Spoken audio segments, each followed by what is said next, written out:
Beneath Rome's golden glow, shadows whispered obedience. Marble villas gleamed, but hid trembling hearts.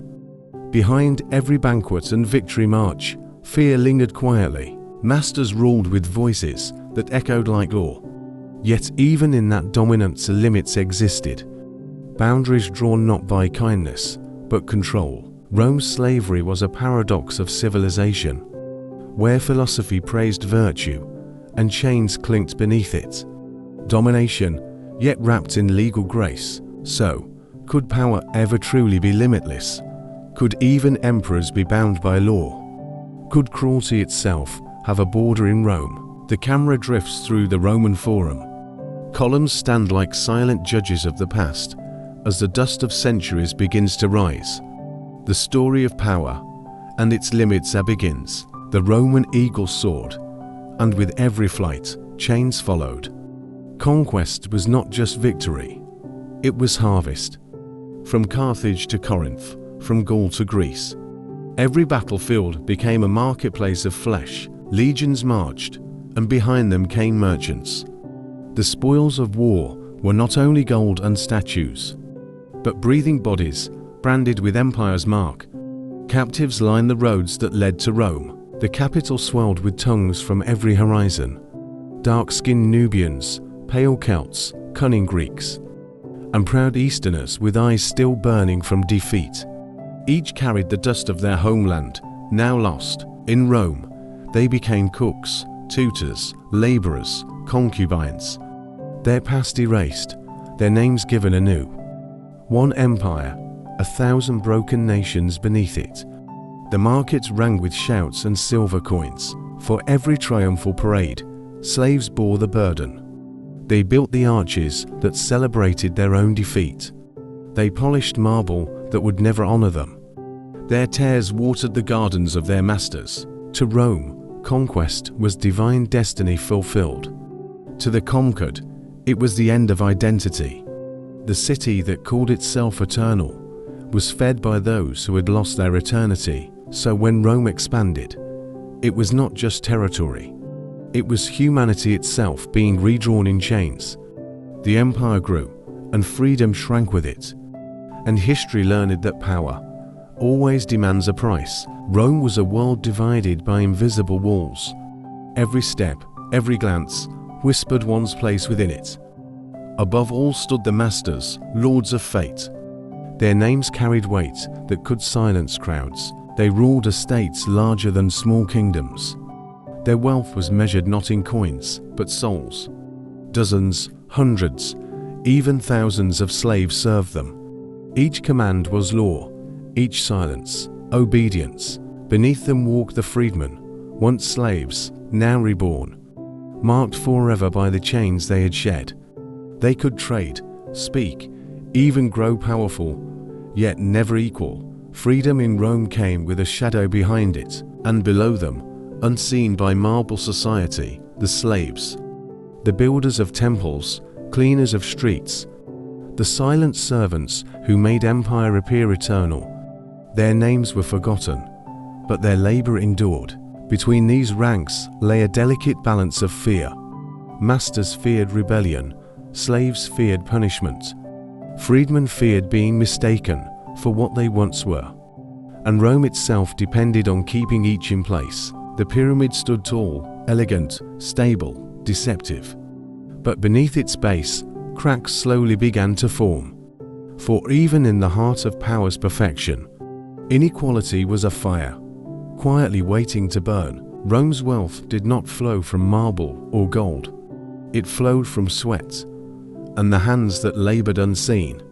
Every harvest, every meal, every luxury was drawn from the toil of those without names. Across the Italian countryside stretched vast estates, latifundia, fields heavy with grain, vines twisting toward the sun. But it was slaves who bent beneath that sky. They plowed, sowed, reaped, while masters counted profit in comfort. In the cities, the story was no different. Slaves swept the floors of senators' villas. They nursed children who would one day rule them.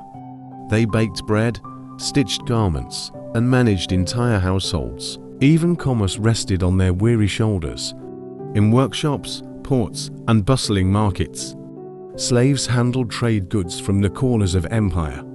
From spices to marble, from silver to silk, their labor turned conquest into economy. To lose them would mean more than rebellion. It would mean economic collapse, famine, silence. Rome's greatness was chained to their endurance, and every coin that glittered bore an unseen cost. So, while philosophers debated freedom and virtue, the empire's lifeblood remained bound in servitude. Its prosperity, its order, its glory, all depended on the suffering it refused to see. In the eyes of Roman law, freedom was measured, not promised. Citizens had rights, names, and voices that mattered. Slaves, though living, were written in ink as things. Property with a voice, that was their definition. They could speak, but only when permitted. They could act, but never for themselves. Their words belonged to their masters, their silence too. In Rome, humanity could be legally owned. Contracts spoke of slaves as assets and tools. A man could sell, trade, even gift a life. The law counted them beside oxen and grain. Their suffering was not injustice, it was economics. Yet the law was not blind to control. Rules shaped cruelty, not to stop it, but contain it. A master might be punished for reckless waste, not for brutality, but for destroying property's value. Testimony from a slave required pain to be trusted. Truth was extracted with whips and iron chains. To the courts, agony made honesty believable. Justice itself became a performance of submission. So, Rome called itself civilized, governed by law. But in its scrolls and marble halls, law became the language that excused domination, and property with a voice remained silent still. In Rome's marble calm, whispers began to stir, not from the Senate, nor from the throne, but from thinkers who dared to question power's comfort. Could an empire so wise still be just? Philosophers like Seneca pondered the weight of chains. He warned that cruelty corrupts both hand and heart, yet even he owned those he pitied. Proof that morality often bowed before convenience. Among poets and priests, unease began to grow. Were slaves truly born to serve, or merely born unfortunate? Was fate divine, or designed by man's desire? Each question cracked the marble mask of certainty. Some masters began treating slaves with fragile mercy. They offered freedom, kindness, gestures of redemption. But even mercy carried the scent of ownership. Compassion could not erase the mark of power. In the streets, faiths of the East arrived, whispering that all souls were equal before God. A dangerous thought for those who ruled by hierarchy. And slowly, conscience began to rise against the law. So beneath Rome's triumphs and its golden silence, a moral tremor began to shake the ground. It would take centuries for chains to rust, but the first doubt had already been spoken. In Rome, power wore the face of ownership. A master's word could build or break a life. He could buy a soul as easily as bread. Freedom and suffering both rested in his hand. The marketplace was his courtroom, his will, the law. A raised finger could trade a man for silver. A gesture could condemn or grant the gift of breath. Such was Rome's faith in private dominion. A slave had no right to resist command. Obedience was virtue, defiance, an invitation to pain. Even death by a master's whim was excused, as property destroyed, not person executed. Some masters freed slaves to prove their generosity. Others did it to show divine mercy. But even freedom came stamped with ownership's memory. Gratitude was expected, as loyalty to the past. In Rome, the master's authority was near absolute. Unchecked, unrecorded, often unremembered. He ruled bodies, spirits, and fates alike. Power, in its purest form, was never shared. In the early republic, fear was carved into flesh. Masters punished not just crime, but disobedience itself. Chains clinked, whips cracked, and bodies trembled silently. Every strike was a lesson, every scar a warning. Punishments were public, spectacles of control and power. Slaves were paraded before crowds to remind them of fate. The lash was law, suffering, a visible decree. Even minor defiance could summon merciless reprisal. Such brutality reinforced the invisible hierarchy of Rome. Masters showed dominion, and citizens understood their place. The city thrived on obedience, rooted in terror. Yet cruelty was more than punishment. It was ritual. It was a language the powerless could not ignore. Every scar, every broken bone spoke of mastery. Order was maintained through pain, fear, and silence. And even as the Republic grew, its lessons endured.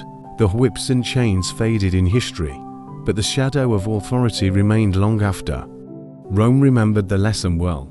Power was absolute, and mercy, if offered, was granted at discretion alone. Fear was Rome's silent law, invisible yet relentless. It whispered in villas, echoed through marketplaces, and lingered in every corridor of power. Masters wielded terror as both shield and sword. A glance could command obedience without words. A rumor, carefully planted, could unravel rebellion before it began. Fear became an extension of authority itself, a tool to shape behavior without physical chains. In households, slaves learned quickly to measure each gesture. Even minor hesitation could invite punishment or disgrace. Fear taught lessons that education never could. It maintained order when law alone might fail. Political leaders also used terror on grander stages. Public executions, displays of brutality, reminders of absolute power. The city's streets became a theater of obedience, where uncertainty kept citizens and slaves aligned alike. And yet, fear had a double edge in Rome. Too much bred resentment, too little disorder. Masters and magistrates walked a careful line, balancing control with calculation, cruelty with diplomacy. In every shadowed alley, every marble hall, fear quietly held the empire together. It reminded all that obedience was survival, and that power, even divine seeming, relied on trembling hearts. In Rome, obedience was more than social expectation. It mirrored the cosmos, order above, submission below. Masters ruled as if ordained by gods themselves, and slaves reflected the divine design in miniature. Every gesture of compliance echoed heavenly harmony. Disobedience was not just crime, it was sacrilege. To serve faithfully was to honor both master and universe. To resist was to disrupt the balance of existence. Philosophers debated, poets sang, priests preached. All life existed within hierarchies shaped by fate. Slavery, they argued, was a reflection of natural law, a stage where humans played the roles assigned at birth. In the household, the pattern repeated endlessly. The paterfamilias held authority as Jupiter might. Slaves moved, spoke, and labored as if performing ritual. Every act of obedience became a small act of devotion, yet the connection between fear and faith was fragile. Some slaves internalized their roles, others resisted quietly. Even in divinely ordered worlds, cracks appear. The heavens might sanction rulers, but humanity endured beneath them. So Rome taught that obedience was sacred. Yet beneath that belief, the human spirit still stirred. Even in chains, the soul retained a spark of rebellion, hinting that divinity did not absolve cruelty. Even in the heart of power, doubt began to stir. Senators whispered in marble corridors, uneasy and cautious. Philosophers debated the limits of authority and morality. Could cruelty truly be unchecked, without consequence? Stories traveled of masters exceeding even Rome's harshest norms. Slaves punished beyond reason, lives shattered without cause. The Republic's ideals of justice trembled in quiet alarm. Some questioned whether power should always be absolute. Philosophers warned that unchecked dominance erodes virtue. Even those accustomed to hierarchy felt unease.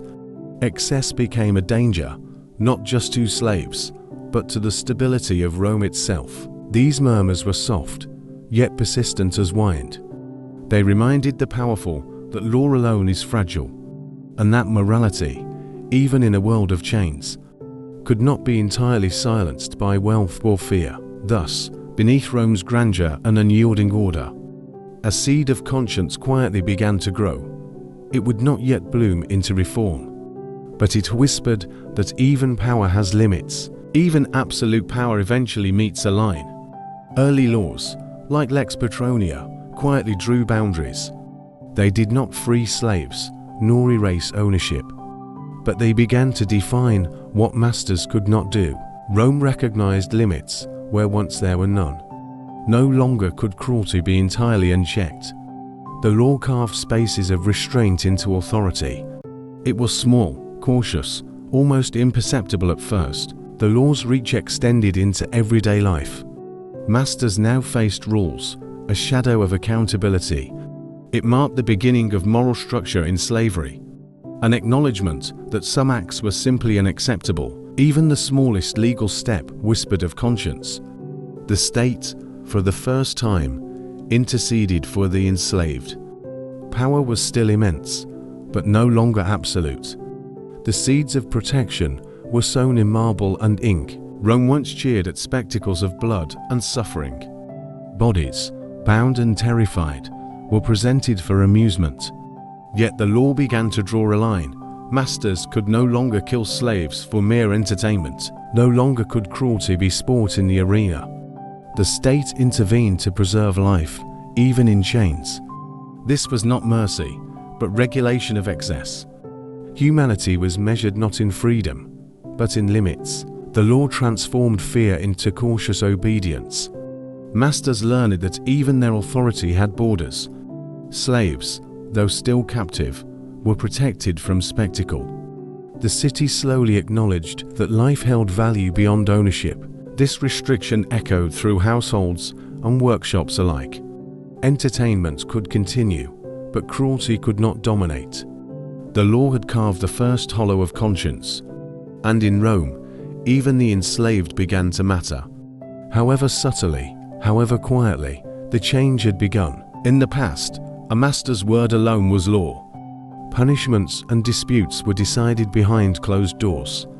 But Rome began to require trials before magistrates, introducing formality, oversight, and a glimmer of justice. Even slaves, once invisible in courts, gained voice. Their fate could no longer rest solely in ownership. Disputes now demanded witnesses, procedures, and reason. The state quietly asserted authority over private cruelty. Masters faced accountability, not for control itself, but for its abuse beyond what law would permit. This shifted power subtly, reshaping the rules of hierarchy. Authority remained, yet it was tempered by law. The courts became spaces where human life mattered, even if only slightly, even if grudgingly. The magistrate's presence signaled the empire's first acknowledgement. Slaves were more than objects. They were protected beings. However limited that protection might remain, over time, law began to breathe life into paper. Slaves were no longer only property on scrolls. The idea of protection emerged, fragile, cautious, gradual.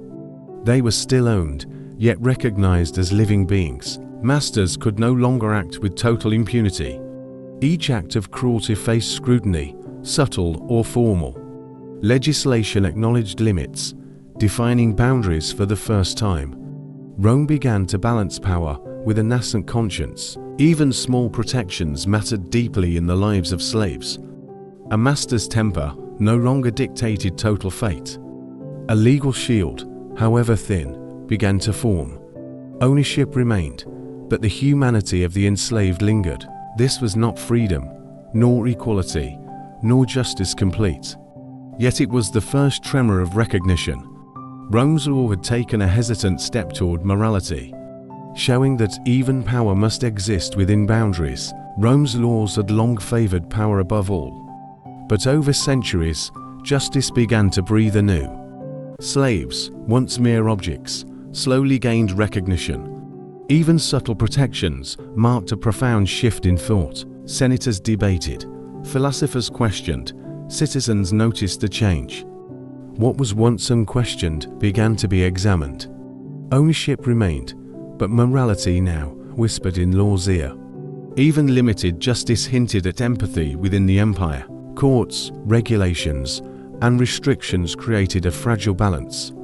Masters still ruled, but within constraints carefully defined. The empire's conscience was awakening, however slowly. The lives of the enslaved were no longer invisible entirely. Rome had not transformed, but the seed was planted. Even small steps in law echoed loudly across time. Power was beginning to meet limits, however reluctant, and the foundation for a future justice quietly took shape.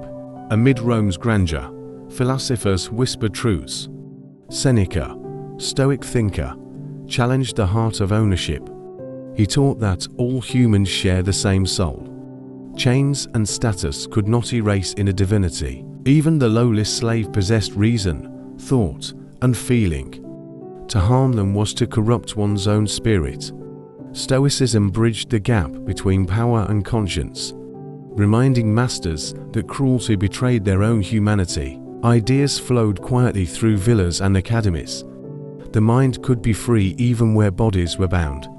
Reason demanded reflection and moral restraint in authority.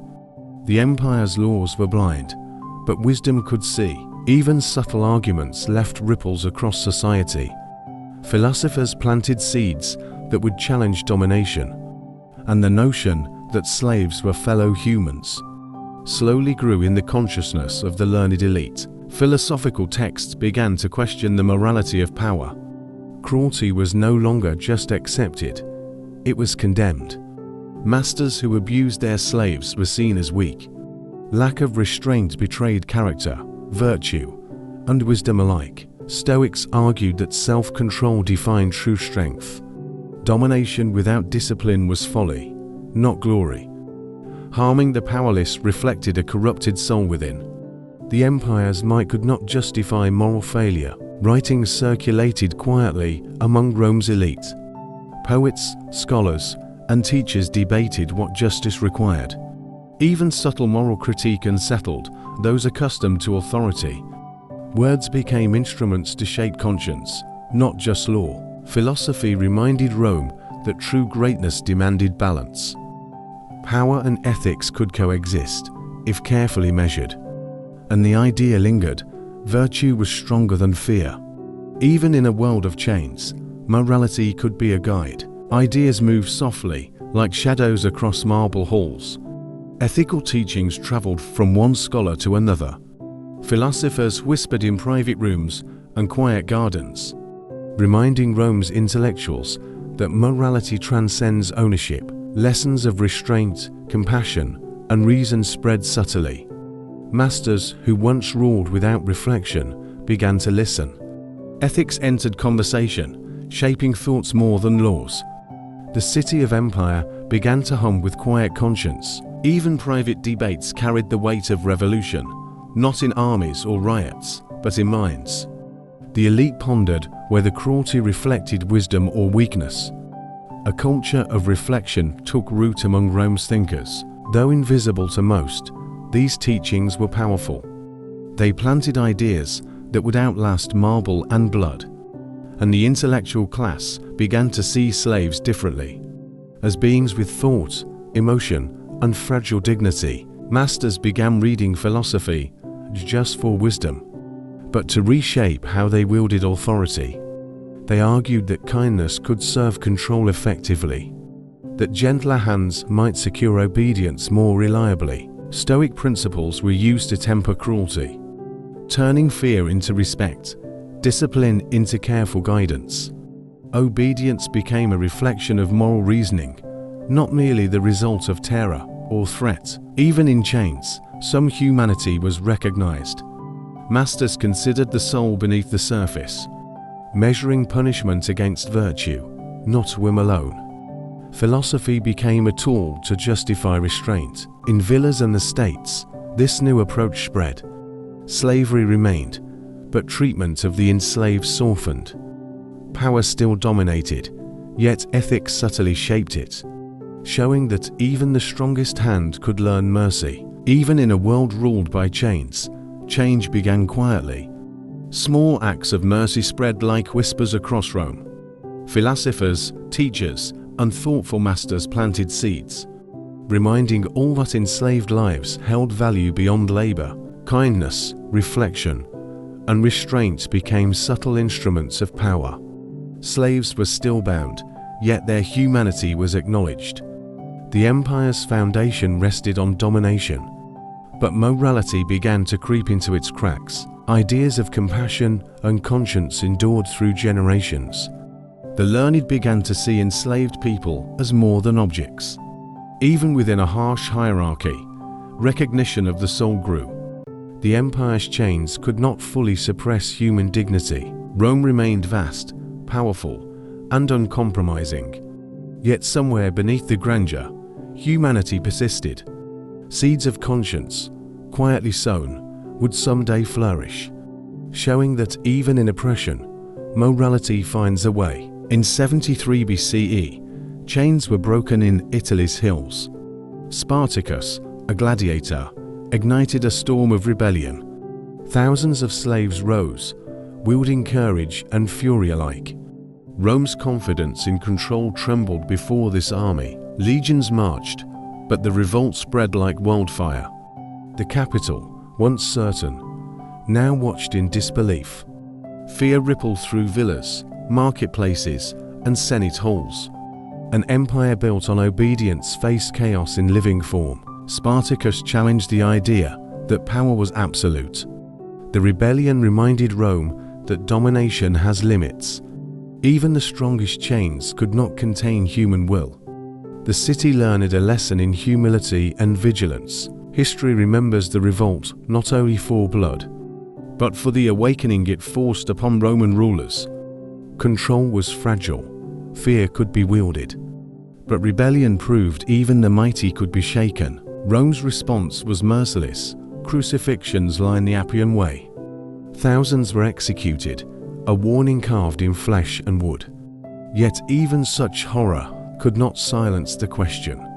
Had the empire misjudged the limits of power? The Senate, shaken, debated in marble halls.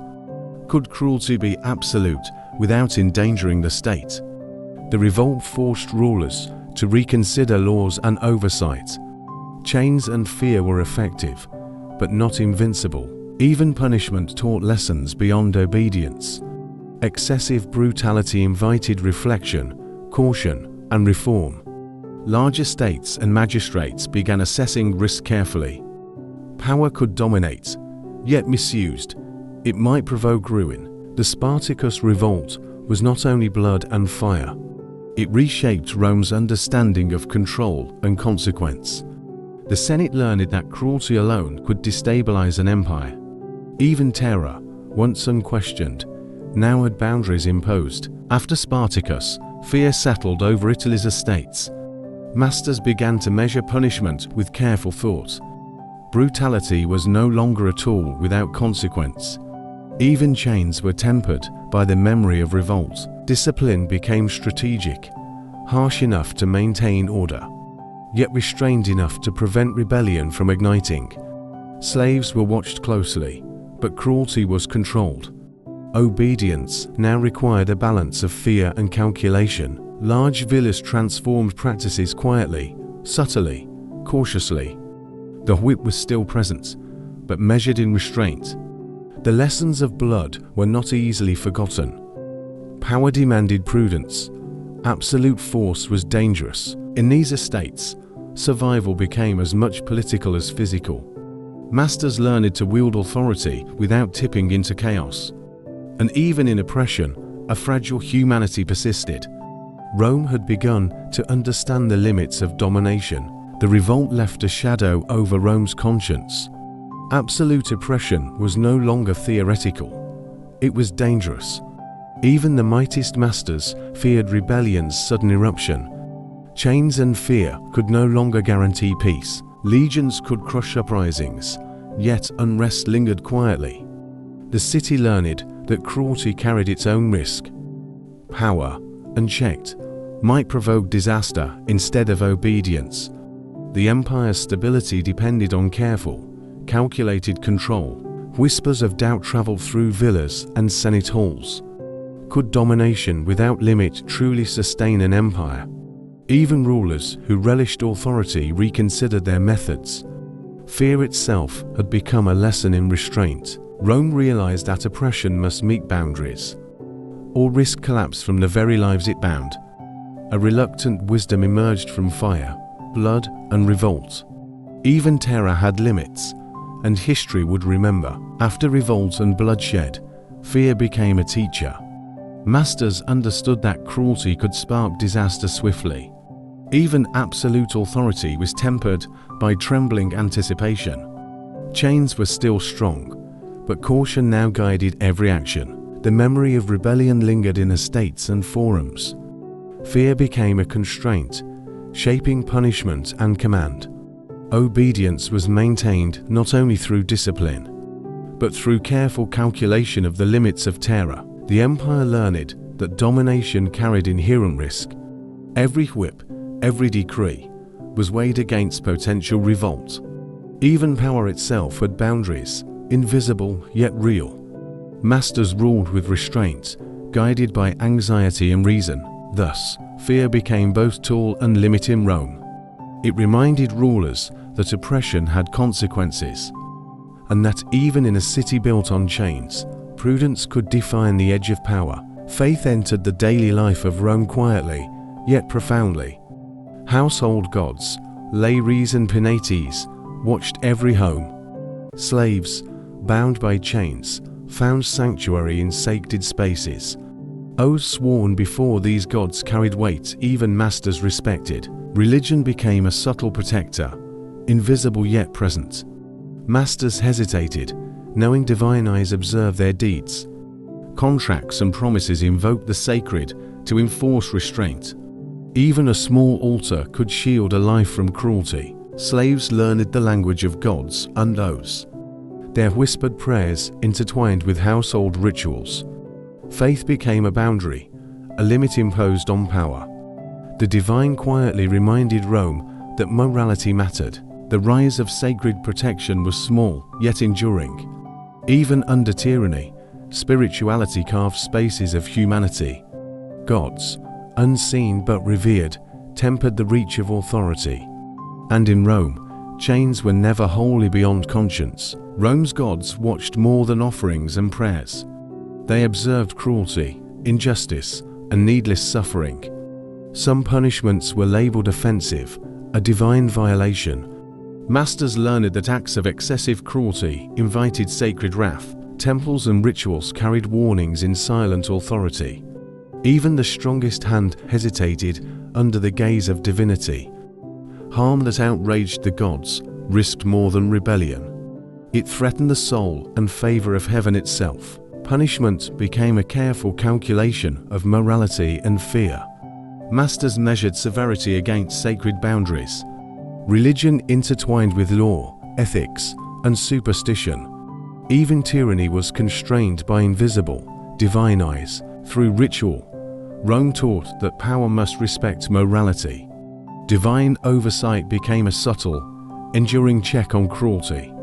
Slaves, though bound, were never entirely beyond protection. The gods' quiet presence reminded all that limits existed. Once a year, Rome's rigid world flipped unexpectedly.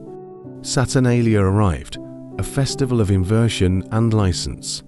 Slaves dined beside masters, wore garments of temporary freedom, and voices usually silenced were suddenly heard aloud. This fleeting role reversal was both celebration and lesson. Power was visible, but not eternal. Hierarchy could bend. Masters laughed alongside those they commanded the rest of the year, and the boundaries of authority were quietly acknowledged. Even if temporary, the experience left impressions deep within households. Slaves glimpsed dignity, while masters tasted vulnerability and humility. Order remained after the festival, yet the memory lingered. It was a reminder that cruelty had invisible limits. Saturnalia masked inequality with revelry and ritual. But beneath the joy, Rome's social conscience stirred. For a brief time, fear and domination loosened their grip, and the empire saw the fragile humanity in chains. Rome's rituals often concealed harsh realities. Masters bowed, offered gifts, or spoke gentle words to slaves. These gestures were symbolic, not transformative, yet they mattered. Even small acts acknowledged the humanity of the enslaved. Ceremony and formality drew invisible lines of restraint. A kind word, a ritual allowance, a sacred promise. They hinted that cruelty had boundaries, even if thin and fragile. Power remained dominant, yet morality seeped into practice. Slaves learned the language of symbols and gestures. Masters, even unknowingly, were reminded that force had limits. Inequality persisted, yet conscience quietly shaped behavior. Ceremonial respect became a tool to temper domination. Rome's grandeur relied on obedience, fear, and hierarchy. Yet, in the spaces between ritual and reality, compassion flickered, subtle, cautious, and enduring. Even in chains, humanity could leave traces on power. In Rome, morality often wore the cloak of divinity. Faith, superstition, and guilt became invisible chains on masters. Even the most ruthless hesitated, fearing divine disapproval. Religious rituals reminded all that cruelty was never unnoticed. Slaves were protected indirectly, through conscience and sacred law.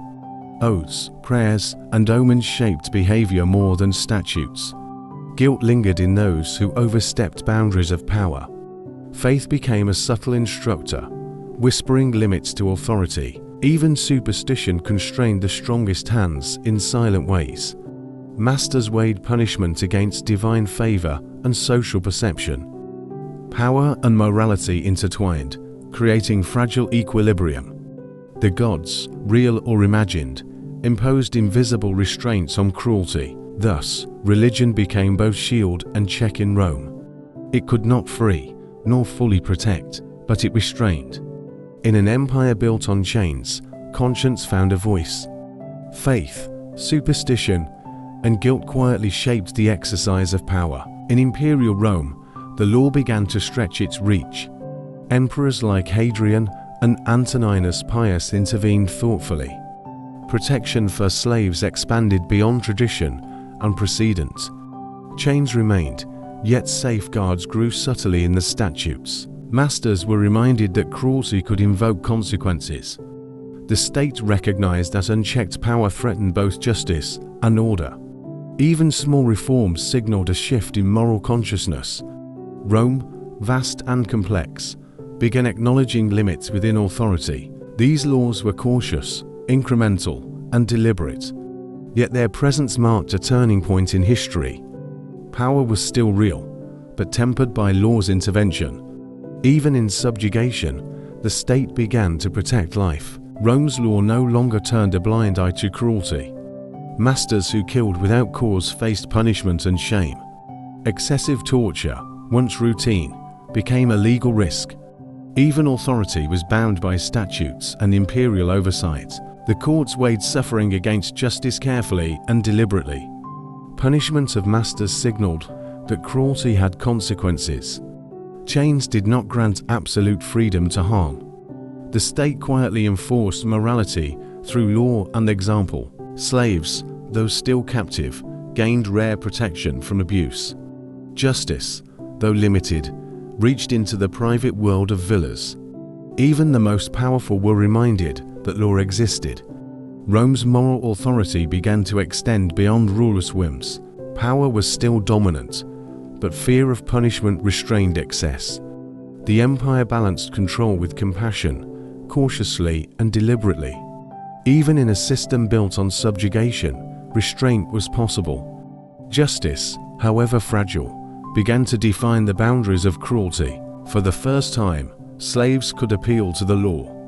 Petitions were rare, but they carried weight in extreme abuse cases. A voice usually silenced could now reach imperial ears. Even the lowest could seek justice against tyranny. The process was cautious, formal, and deliberate. Magistrates considered evidence, cruelty, and context carefully. Masters learned that unchecked cruelty might invite scrutiny. Even absolute authority was subject to legal challenge. This legal opening signaled a subtle shift in power. Slaves were still property, yet recognized as human under law. Justice, though limited, acknowledged the cost of excessive domination. The empire created a space where mercy could intervene. Petitions were few, yet the precedents endured across generations. The law became a rare shield against extreme cruelty. Even chains could not silence the possibility of protection. Rome's moral landscape had begun to expand, cautiously, profoundly. The imperial court offered a glimpse of justice for slaves. Few cases reached its marble halls, yet hope existed. Petitions were heard directly, cruelty examined under scrutiny, and extreme abuse could be challenged before the emperor himself. Even masters feared the rare intervention of imperial authority. The court became a sanctuary, fragile but real. It reminded all that even absolute power had limits.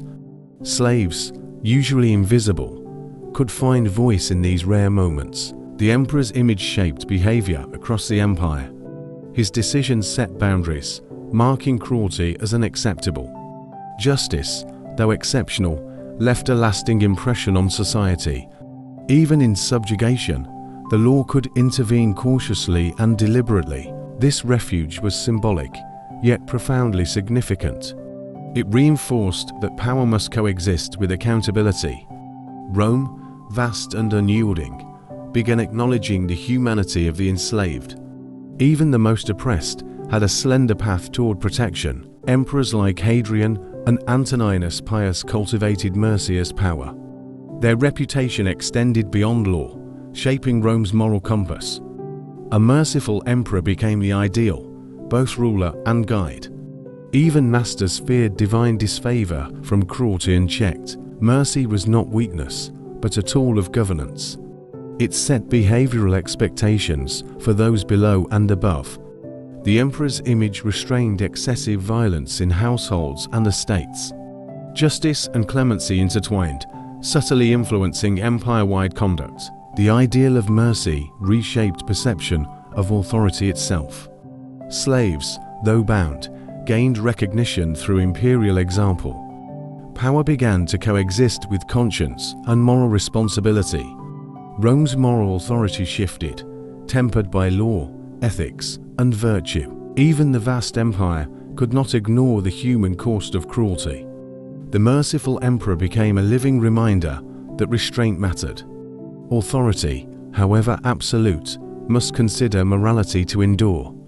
And in this subtle balance, Rome found a fragile, enduring humanity. Even within chains, possibility existed for some. Loyalty, skill, and service could earn a path to freedom. Masters recognized the value of competence and devotion. Manumission became a reward, a rare glimpse of hope. Freedom was carefully measured, not granted lightly. It acknowledged effort and character, even in a slave's life. Chains could be broken, but only through merit and trust. The promise of liberty reshaped behavior, obedience, and ambition. Some slaves navigated this path quietly, deliberately, patiently. Every act of diligence became a step toward release. Even in a harsh system, opportunity existed for ascent. Rome, in rare moments, allowed chains to transform into choice. Manumission opened doors to opportunity, once unimaginable. Freedmen could accumulate wealth, property, and social standing. Some became influential merchants, craftsmen, or civic officials. Chains vanished, replaced by ambition, skill, and reputation. Their success reshaped neighborhoods and the economy subtly. Former slaves became patrons, leaders, and pillars of society. Even elite Romans took note of their rising power. Freedom granted both opportunity and responsibility in equal measure. Liberty allowed a reimagining of identity and purpose. Freedmen navigated their new status with care and strategy. They embodied the potential of transformation within a rigid world. Rome's hierarchy remained, yet mobility, rare, now existed. In these lives, the empire glimpsed the enduring value of merit. Chains could be broken, ambition rewarded, and voices amplified. Even the strictest social order revealed spaces of possibility. Freedom, once rare, became a tangible, though fragile, reality. Freedom was marked with ceremony, pageantry, and ritual. Owners presented manumission publicly, signaling virtue and generosity. Slaves were formally acknowledged as liberated, stepping into new lives. The acts reflected both moral responsibility and social prestige. Spectators observed the ritual, learning lessons of justice and mercy. The owner's reputation grew, tied to fairness and discernment. Even fleeting acts of compassion shaped perceptions across neighborhoods. The empire's hierarchy remained, yet ritual highlighted moral restraint. Manumission was both gift and performance, symbolic yet profound. It celebrated loyalty, recognized human worth, and elevated civic life. In public ceremonies, chains were broken before watching eyes. Virtue was rewarded, humanity acknowledged, and power tempered. Through ritual, Rome balanced ownership with conscience. Even within a society built on subjugation, morality could shine. Freedom became a marker of justice, generosity, and careful calculation. And the empire's conscience quietly absorbed the lesson of manumission. Freedmen brought skills, labor, and commerce into the city. Their integration strengthened trade, crafts, and civic institutions. Once bound, they now contributed openly to Rome's prosperity. The empire's wealth grew, liberty met ambition. Merchants, artisans, and administrators infused energy into neighborhoods. Freedmen became essential links between elite and common life. Economic networks expanded, shaped by experience and innovation. Even former chains could not suppress talent and enterprise. Their participation reinforced social and financial stability subtly. Rome learned that freedom, when measured, served the state. Civic life thrived, blending obligation, skill, and opportunity. Slavery remained, but the economy benefited from new mobility. The empire recognized practical value in moral action. Manumission was more than mercy. It was investment. Even limited liberty carried profound implications for Rome's future. The city's growth intertwined with the fragile promise of freedom. Freedom was more than mercy. It was influence. Masters granted liberty to reward loyalty and skill. Manumission reinforced obedience, secured trust, and shaped estates. Chains were broken strategically, producing both gratitude and allegiance. Liberty became a subtle political instrument within households. Freedmen could act as mediators, advisors, and allies of power. The promise of release motivated labor, loyalty, and diligence. Even rulers recognized the utility of calculated compassion. Reward and governance intertwined in the empire's social fabric. Freedom conveyed status, recognition, and influence across communities. It was a tool to manage, inspire, and maintain order subtly. Rome balanced authority with strategy, morality, and pragmatic calculation. Through liberty, power found both constraint and amplification. Even in subjugation, reward and justice became intertwined. The empire demonstrated that mercy, when wielded wisely, could shape society, economy, and the very essence of control. Rome passed laws, yet shadows held the truth. Masters often punished harshly when no eyes watched. Chains remained instruments of unchecked private authority.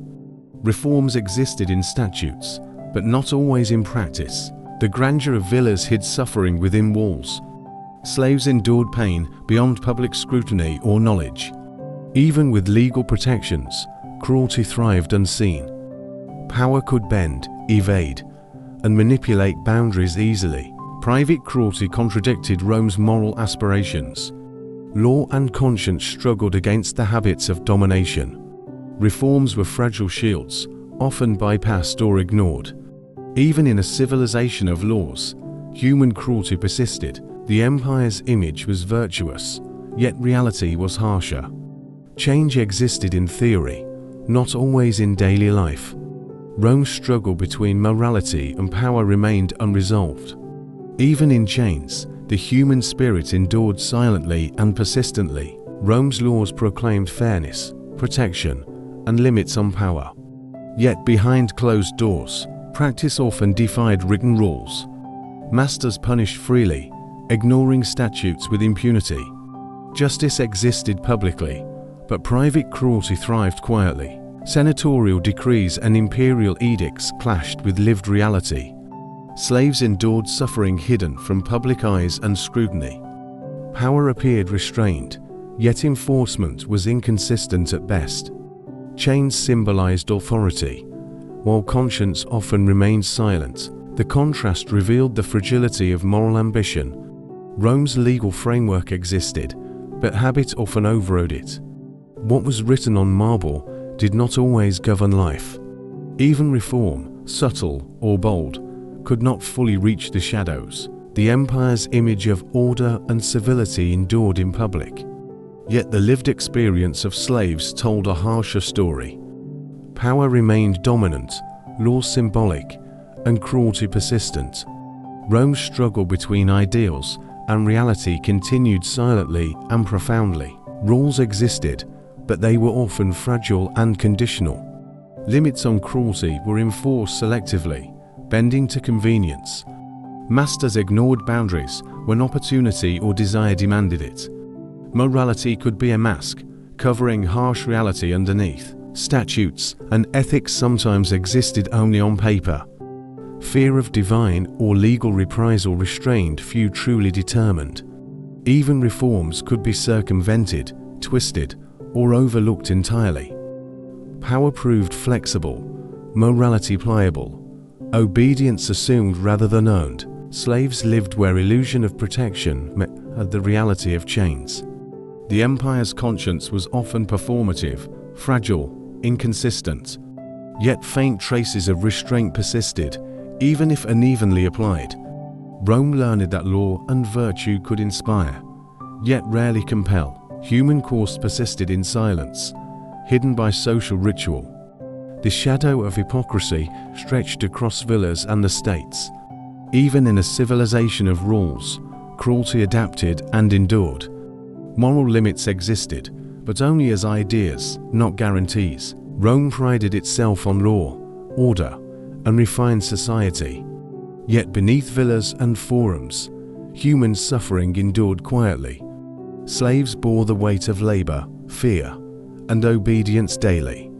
Chains constrained bodies, while invisible cruelty constrained souls. Civility masked brutality, presenting an illusion of harmony. The empire's grandeur hid pain behind marble and ceremony. Even reform, ritual, and law could not erase suffering. Power preserved its image, while cost fell upon the enslaved. Every act of obedience demanded sacrifice, patience, and resilience. Lives were shaped by fear, habit, and invisible oversight. The human cost of domination remained, persistent and unseen. Civility offered dignity only as a fragile, partial veil. Rome's empire expanded, yet empathy struggled to keep pace. The gap between law and lived experience defined existence. Even amidst culture, intellect, and ritual, suffering persisted. History remembered empire's might, but not every life it bound. Rome conquered lands, built roads, and raised monuments grand. Its power expanded faster than morality could keep pace. Conscience lagged behind authority, reform trailing the exercise of control. Chains multiplied, while laws and compassion struggled to catch up. Even enlightened rulers and thinkers influenced only small circles. Power moved swiftly, conscience crept cautiously, unevenly, slowly. Slavery remained central to economy, society, and household life. Ethics existed, but often as shadow against domination's brightness. The empire's expansion highlighted humanity's fragile moral evolution. Even as law, philosophy, and ritual offered guidance, reality often contradicted ideals and cruelty endured. Rome's conscience would evolve, but always behind its ambition. History remembers the empire's achievements, conquest, and strength. Yet within its chains, the struggle for humanity persisted silently. Power reached further than mercy could follow, and conscience, though present, moved slower than the empire itself. Rome's empire was vast, magnificent, and unyielding. Chains bound countless lives, yet mercy quietly emerged. Power reached its zenith, yet conscience lingered behind every decree. Even the masters of the world faced subtle, invisible limits. Control and compassion existed side by side, fragile and intertwined. Some rulers tempered cruelty with law, ritual, or personal restraint. Slaves endured hardship, yet glimpses of humanity persisted. The empire's moral awakening was slow, uneven, and deliberate. Through rebellions, philosophy, and law, boundaries formed quietly. Fear, faith, and public expectation restrained even the strongest hands. Freedom, rare but possible, offered hope and a measure of justice. Manumission and mercy became tools to shape obedience and loyalty. Civility masked cruelty, yet subtle reforms carved spaces of humanity. Even in dominance, conscience imposed restraint, however limited. The story of Roman slavery is one of duality. Power asserting itself, yet morality nudging, questioning, restraining. Visuals fade to broken statues and empty courtyards. Symbols of vanished empires whisper lessons through stone and shadow. Absolute authority met resistance, both human and divine. Even the mightiest rulers learned that unchecked power destroys itself. History remembers Rome for glory, conquest, and strength. Yet within its chains, humanity quietly endured, persisted, survived. The empire's lesson is timeless, that power without limits eventually consumes its master.